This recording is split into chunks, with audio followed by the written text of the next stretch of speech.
Hello everyone, it's Jacob with Must Contain Minis, and today I want to show you the giant that I just built by Para Bellum Games.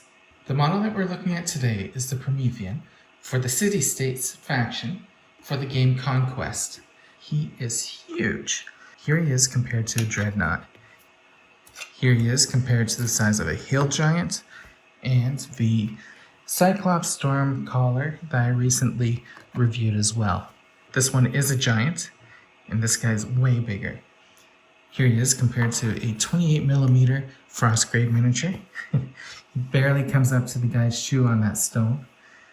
Here he is compared to some wizards from WizKids, a halfling by Wargames Atlantic. This guy is huge. Now let's get these other brands out of the way, and let's take a look at how he compares to other miniatures in Conquest. So this figure here is a regular human-sized miniature from the game. Again, the giant is much bigger. Build-wise, he went together fairly well. I had a little bit of an issue with the arm. So if you look up here, this arm goes into the socket. The socket connection I probably should have trimmed it a little bit and it would have gone in there nicer. You can see there's a gap that in the instructions, this lady's head rests on his shoulder, and there isn't as much of a gap. But you can see the arm's still connected in there. I don't think it's a deal breaker.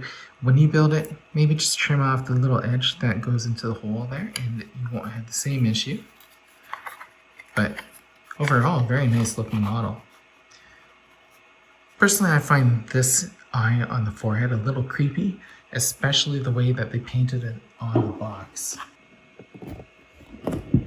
There are two different ways that you can build this kit, and I actually had parts left on the sprue when I was done, because these are the parts that you would have used if you built them in the fashion for the other giant.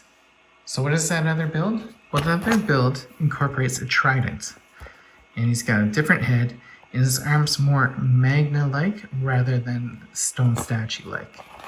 The kit itself is very simple to build.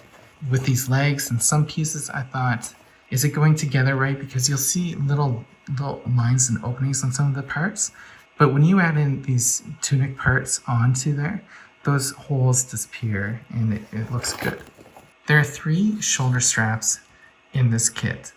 You only use 2 of them on the model that you built. And the one that I originally chose for the second strip here was actually wrong. I chose this one when I should have used the other one on the sprue. The only part that I found difficult on this entire model was this arm. And look at all the pieces that go into it.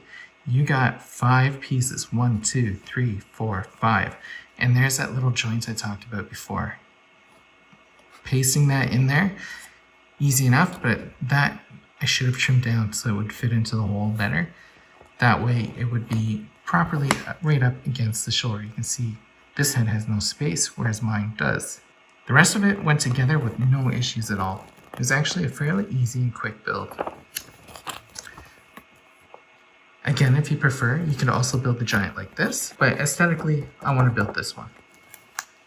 I don't think there's too much more to say about this figure, other than he's a giant, he looks awesome, and I enjoy building him.